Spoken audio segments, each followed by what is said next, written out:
नमस्कार, मैं प्रद्युमन जोशीला पिछले कई दिनों से पूरे हरियाणा प्रदेश में एक ही बात की चर्चा है और चर्चा इतनी बड़ी है जो हरियाणा प्रदेश ही नहीं देश की राजनीति में भी भूचाल लाए हुए है।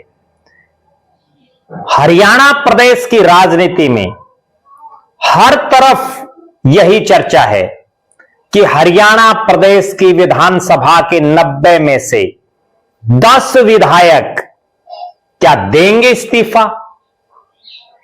जी हां, 10 विधायक। क्यों? क्या कारण? बहुत जगह उनके इस्तीफे की मांग की जा रही है। यहां तक कि कुछ एक विधायक तो ऐसे हैं, उनकी ही पार्टी के नेता कह रहे हैं कि इस्तीफा दे दीजिए, लेकिन विधायक साहब अभी मंथन में जुटे हुए हैं, अभी इस्तीफे पर विचार कर रहे हैं, सोच रहे हैं, नफा नुकसान राजनीतिक तौर पर देख रहे हैं। 10 विधायक, कौन कौन 10 विधायक और क्या कारण है, वो आज के इस वीडियो में हम चर्चा करेंगे और हम आपको यह भी बताएंगे कि क्या उनको इस्तीफा दे देना चाहिए। हरियाणा में पिछले दिनों राज्यसभा का एक चुनाव होता है, 2 सीटों को लेकर के राज्यसभा का चुनाव, 3 प्रत्याशी चुनावी मैदान में। भारतीय जनता पार्टी के संजय भाटिया जो करनाल से पूर्व सांसद रहे हैं बीजेपी के, कांग्रेस पार्टी से करमवीर सिंह बौद्ध और निर्दलीय प्रत्याशी के तौर पर सतीश नांदल चुनाव लड़ते हैं। 90 विधानसभा सदस्यों जो हैं जिनको वोट डालने थे, उसमें बिल्कुल स्पष्ट था कि अगर अपनी अपनी पार्टी के प्रत्याशी को वोट देंगे तो एक बीजेपी का जीतेगा, एक कांग्रेस का जीतेगा, क्योंकि बीजेपी के पास 48 विधायक, कांग्रेस के पास 37 विधायक और चाहिए 30 और 31, और इंडियन नेशनल लोकदल के विधायकों की भी कोई गिनती नहीं होने की संभावनाएं थी। लेकिन सतीश नांदल के पर्चा भरने के बाद और जीत के दावे करने के बाद हर तरफ ये अटकलें शुरू हो गई कि अब जोड़ तोड़ होगा। और हमने भी एक वीडियो बनाया था जिसमें हमने जिक्र किया था कि कांग्रेस में बहुत बड़ी तोड़फोड़ होगी, इतनी बड़ी तोड़फोड़ होगी कि कांग्रेसी भी नहीं समझ पाएंगे। और जब वोटिंग हुई 16 तारीख को, 16 मार्च का दिन, और वोटिंग के बाद जब गिनती होने लगी तो 37 में से 9 कांग्रेस के विधायक ऐसे मिले जिनका वोट कांग्रेस प्रत्याशी करमवीर सिंह बौद्ध को नहीं मिला, और एक बीजेपी का विधायक भी ऐसा रहा जिसका वोट ना बीजेपी प्रत्याशी संजय भाटिया को मिला, ना निर्दलीय सतीश नांदल को मिला। यानी 9 + 1 10, ये 10 विधायक जिन्होंने क्या किया। 5 विधायक तो ऐसे रहे कांग्रेस के जिन्होंने वोट क्रॉस किया, यानी अपने कांग्रेस के अधिकृत प्रत्याशी करमवीर बौद्ध को वोट ना दे करके उन 5 ने निर्दलीय सतीश नांदल को वोट दिया। और 5 के वोट देखे किसने? Chaudhary Bhupender Singh Hooda polling agent, BK Hariprasad प्रदेश के प्रभारी एजेंट, और दोनों की तरफ से कहा गया कि 5 ने क्रॉस किया है। उसके बाद कांग्रेस के शीर्ष नेतृत्व ने संज्ञान लिया।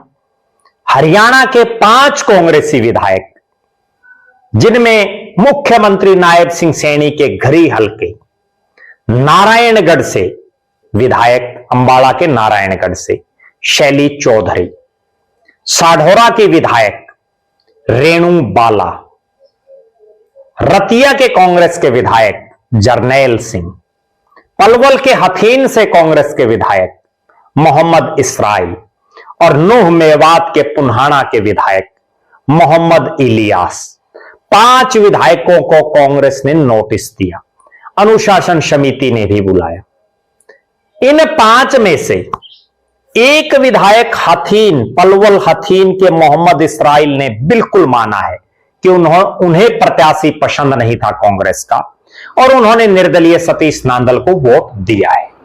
मोहम्मद इलियास ने भी प्रदेश के मुख्यमंत्री नायब सिंह सैनी और पूर्व मुख्यमंत्री और केंद्रीय मंत्री मनोहर लाल खट्टर साहब से मुलाकात की। उनका भी ये लग रहा है कि उन्होंने भी सतीश नांदल को वोट दिया है। हालांकि अधिकृत कोई बयान उनका अब तक नहीं आया है। जो ये बाकी 3 बच गए वो ये दावा कर रहे हैं, शैली चौधरी हो, रेणु बाला हो और जरनैल सिंह, कि हमने तो कांग्रेस प्रत्याशी को वोट दिया है। और इनके समर्थक तो यहां तक कह रहे हैं कि हुड्डा साहब किसी अपनों को बचा रहे हैं। वो 3 कोई हुड्डा साहब के खासम खास थे जिन्होंने वोट क्रॉस किया। अपने आप में एक विचित्र बात हो गई। हुड्डा साहब ने कांग्रेस आला कमान को जो नाम बताए, बीके हरिप्रसाद ने जो नाम बताए, इन 5 विधायकों को नोटिस दे दिया गया, लेकिन 3 मना कर रहे हैं। तो अपने आप में एक बहुत बड़ी बात हो गई। अब इन 5 के इतर 4 कांग्रेस के ऐसे विधायक हैं जिनको अपना वोट ही नहीं डालना आया। कितनी विचित्र बात। प्रदेश के अलग अलग इलाकों की जनता ने चुन करके, अपने वोट से चुन करके, जब जनता को वोट डालना आता है, इनको विधानसभा में भेजा किस लिए? प्रदेश की जनता के हित में कानून बनाने के लिए, प्रदेश के विकास के लिए, प्रदेश की जनता की आवाज सड़क से विधानसभा तक उठाने के लिए। लेकिन इन महोदयों को अपना वोट ही नहीं डालना आता। 4 तो कांग्रेस के हैं, इसमें एक बीजेपी का भी शामिल है, जिसका नाम अब तक ना नायब सैनी बता रहे, ना बीजेपी के अन्य नेता। ये जो 5 बच गए, 4 कांग्रेसी और 1 बीजेपी का, सबसे पहले तो इनके नाम सार्वजनिक करने चाहिए कि ये कौन है। और ये आवाज उठ रही है हर तरफ से कि आखिर ये कौन है। और इन 5 को क्रॉस वोटिंग वालों से भी पहले इन पर कार्रवाई होनी चाहिए। क्यों? क्योंकि उन्होंने कम से कम वोट जिसको दिया उसको सही तो दिया, वैलिड वोट तो डाला। इनको तो वोट ही नहीं डालना आता। 5 के वोट इनवैलिड रद्द हो गए।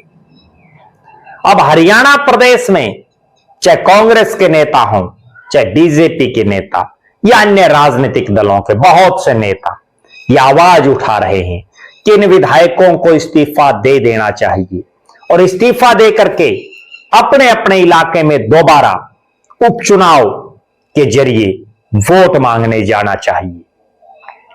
क्या अब ये जो 10 विधायक हैं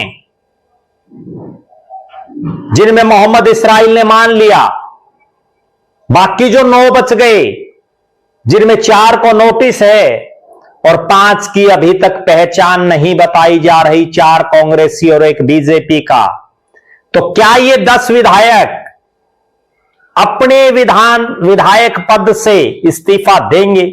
क्या ये एमएलए, 10 एमएलए अपनी विधायकी से त्याग पत्र देकर के दोबारा उपचुनाव लड़ने की हिम्मत दिखा पाएंगे? यह सबसे बड़ा सवाल है।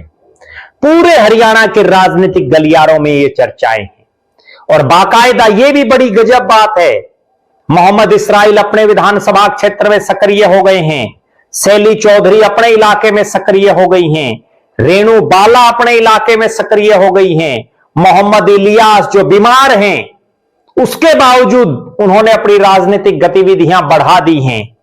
और जिन 5 विधायकों के वोट इनवैलिड हुए हैं और जिनके ऊपर शक नजर आ रहा है, जिनकी चर्चाएं चल रही हैं सोशल मीडिया से लेकर के आम जनमानस तक कि इनमें ये हो सकता है, ये हो सकता है, ये हो सकता है, उन विधायकों ने भी, जिन पर कहीं ना कहीं एक शंका की दृष्टि डाली जा रही है, वो भी अपने अपने इलाकों में सक्रिय हो गए हैं। हो सकता है पश्चिम बंगाल के चुनाव के बाद ये विधायक अपने पदों से इस्तीफा दे दें और हरियाणा में एक बार एक ही साथ 10 जगह उपचुनाव हो जाए, 9 जगह हो जाए, 5 जगह हो जाए, जितने इस्तीफा देंगे उतनी जगहों पर। यह चर्चाएं चल पड़ी हैं। और बीजेपी क्यों अपने एक विधायक का नाम नहीं बता रही जिसकी वजह से वो जीती जाती सीट निर्दलीय प्रत्याशी जो बीजेपी समर्थित था हार गए और कांग्रेस का राज्यसभा में 1 नंबर बढ़ गया। बीजेपी को तो तुरंत कार्रवाई करनी चाहिए, अनुशासनात्मक कार्रवाई। अनुशासन के नाम पर जो सबसे बड़ी पार्टी होने का दावा करते हैं, जो दूसरी पार्टियों से अपने आप को अलग पार्टी बताते हैं, लेकिन अब तक वो भी शांत हैं, कांग्रेस भी शांत है। लेकिन अब जनता पूछ रही है कि क्या ये 10 विधायक देंगे इस्तीफा। आप दर्शक अपनी बेबाक राय जरूर रखें कि इन विधायकों को क्या इस्तीफा दे देना चाहिए, जिन विधायकों ने अपनी पार्टी के अधिकृत प्रत्याशी को वोट ना दिया हो, चाहे क्रॉस किया हो या उनका रद्द हुआ हो। क्या ऐसे विधायकों को नैतिकता के आधार पर विधायक बने रहना चाहिए? अपनी बेबाक राय जरूर रखें। हमारी निगाहें प्रदेश की राजनीति की हर गतिविधि पर है। आप दर्शक क्या मानते हैं? अगर इन विधायकों ने इस्तीफा दिया जिनके नाम चल रहे हैं चर्चा में और उपचुनाव हुआ, तो उन हलकों से क्या ये दोबारा जीत पाएंगे, या वो कौन सा चेहरा उन हलकों का है जो इनको हरा देगा? उन नेताजी का नाम आप कमेंट में लिख सकते हैं। हम एक एक हलके पर विस्तार से चर्चा बाद में करेंगे। बहुत बहुत धन्यवाद। आपका अपना प्रद्युमन जोशीला।